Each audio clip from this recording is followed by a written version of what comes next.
Welcome, everybody. Good evening. I want to point out that I started this interview by wearing a mask, similar to what you've seen our governor in Utah do. And I think it's good policy and it demonstrates responsible behaviors. As we ease the restrictions that were put in place somewhere a little bit over a month ago and begin to ease into more of a normal business operation, and I'll talk about normal here in a moment, it's important that we focus on personal protections. That includes protecting yourself from being exposed. We should still be assuming that those around us have been exposed to COVID-19 and are potential carriers of COVID-19. So we need to protect ourselves by wearing a mask, and we need to protect others by wearing a mask. We need to stay clean, wash our hands, social distance, be smart about how we behave. And again, we need to assume that we've been exposed and those around us have been exposed. And it's our responsibility to protect our community, our families, and our neighbors. So that's critical.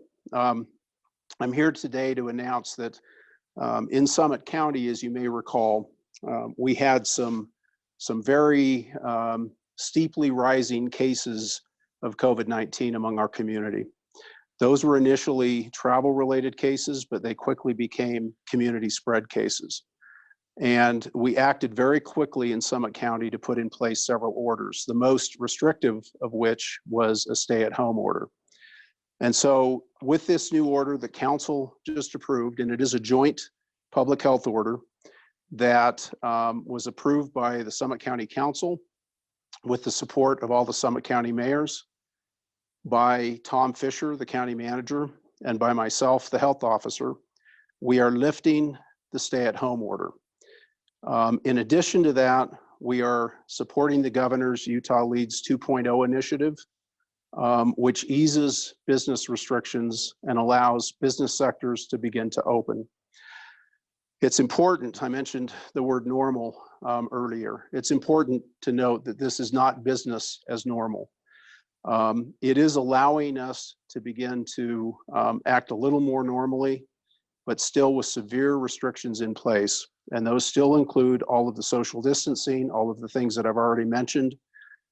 And in particular, important to the governor's 2.0 order is gathering size.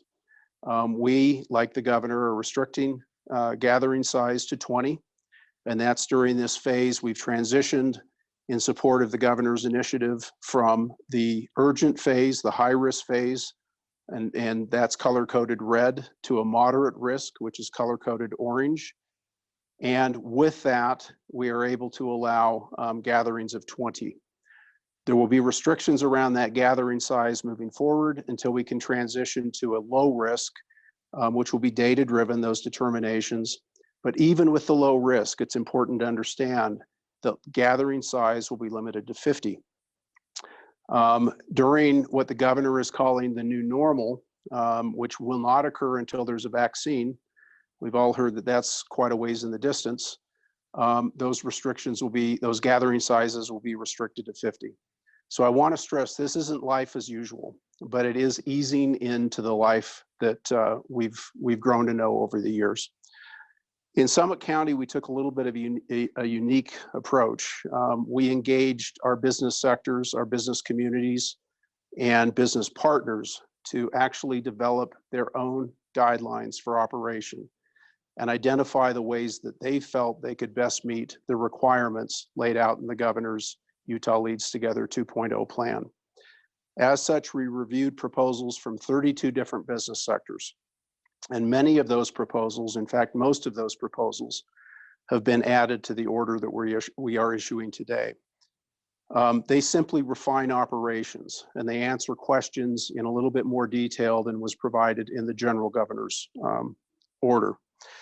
We experienced in our first order that we had to quickly modify it and add detail and answer questions related to those operations. So part of why we took the position we did with this new joint order is to provide more detail up front, hopefully allow people to understand better what the expectations are and how they can meet those expectations. And so we're excited about this. That said, we're also cautious. And it's really important to note that while we've driven the numbers down in Summit County, this now becomes a very regional issue to us. We are surrounded by other counties that have higher prevalence and incidence rates of COVID-19 than we do. We also live in a county where we take great advantage of individuals that live outside of Summit County to help run our businesses. We also are a tourist destination. And so we're aware that we're not an island, and it's important that surrounding counties, surrounding states, and really everyone help support our community and protect our residents. We have a small hospital, we have limited resources, we're a small community, and we need to be aware that what others do, and that includes individuals traveling here, are going to affect our residents. So we're going to utilize data, we're going to test, we're going to monitor increases or maybe even decreases in rates, and we're going to make decisions based on those numbers moving forward. It's really important for the community to hear that if we see significant changes or problems with increased cases, we may end up not being able to ease further, and in fact, we will have to restrict more. And so this is really on the shoulders of the residents, the citizens, the business owners, the visitors, to take care and be responsible. As such, I think it's important that we note we are not encouraging unnecessary travel here. In fact, we're discouraging it. We do not want large groups of individuals that don't need to be here to come here. We want our workers to be able to travel here and be safe, and we want our residents to be able to travel here and be safe, or live here and be safe. And with that, we can take some questions.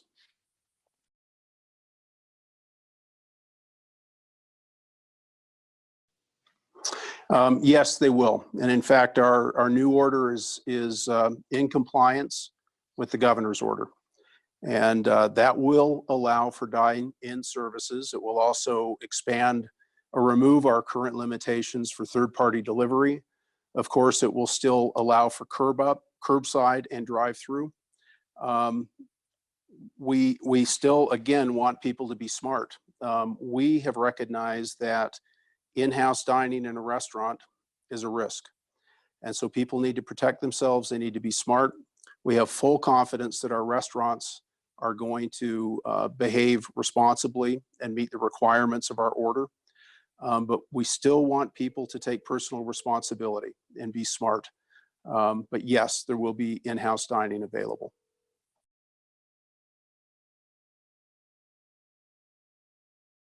Okay, great question.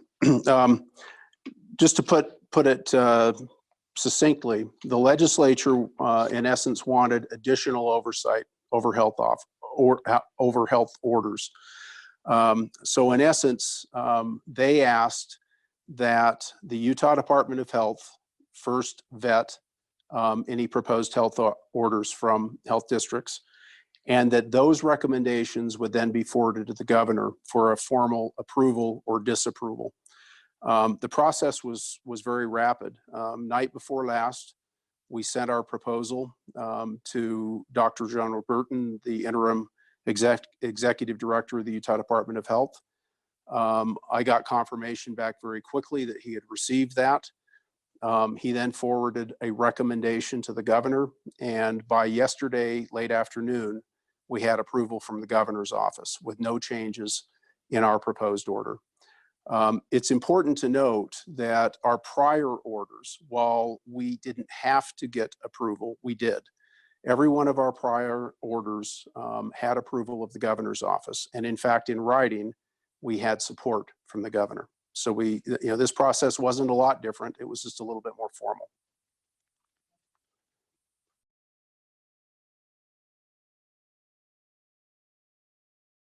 Yes, the key word is eventually. We're going to phase into that.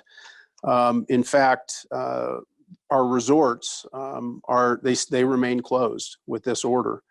That said, we are moving forward to work on some plans with our resorts about ways that they may be able to open safely. And we anticipate that during the 14-day review period, so that'll run through the middle of May, we'll be having those discussions with resorts and refining what operations may look like.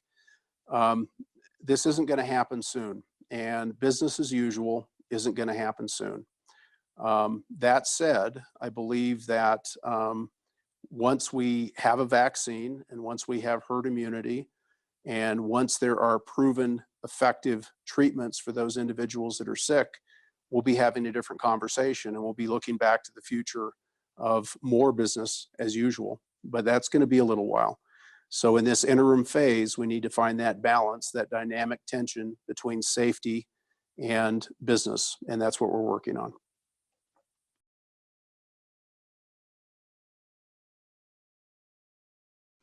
It's a very good question.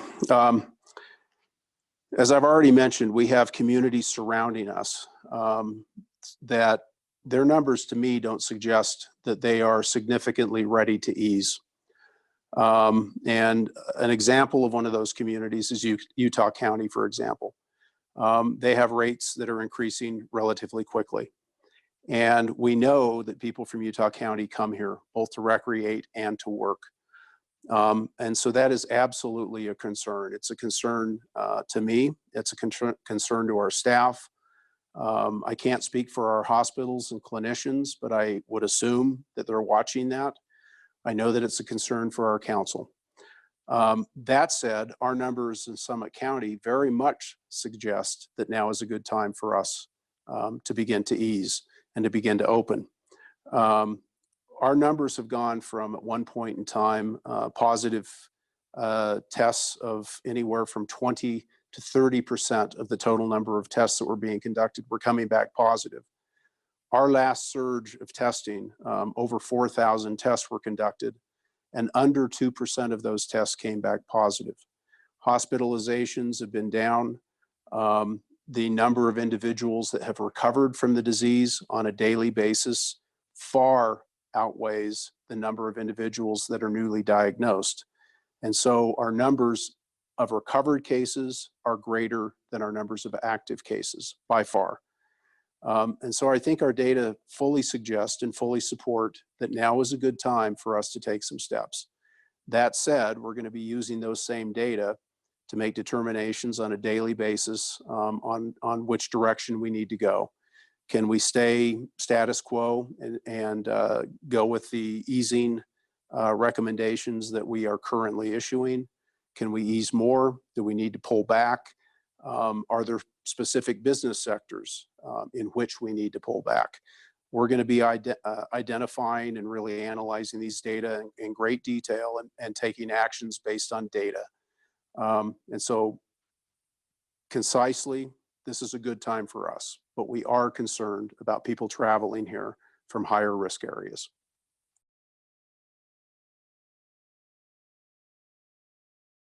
Great question. So how are we going to monitor businesses and the requirements placed on them? The reality of it is public health and local government doesn't have all the resources we need to do that. And so we are going to ask the communities, the citizens, the residents, and especially the businesses to monitor each other. We need to hear from you. If you're in a business and you see something that doesn't meet the requirements that you are aware of, the operation requirements, we need to hear about that.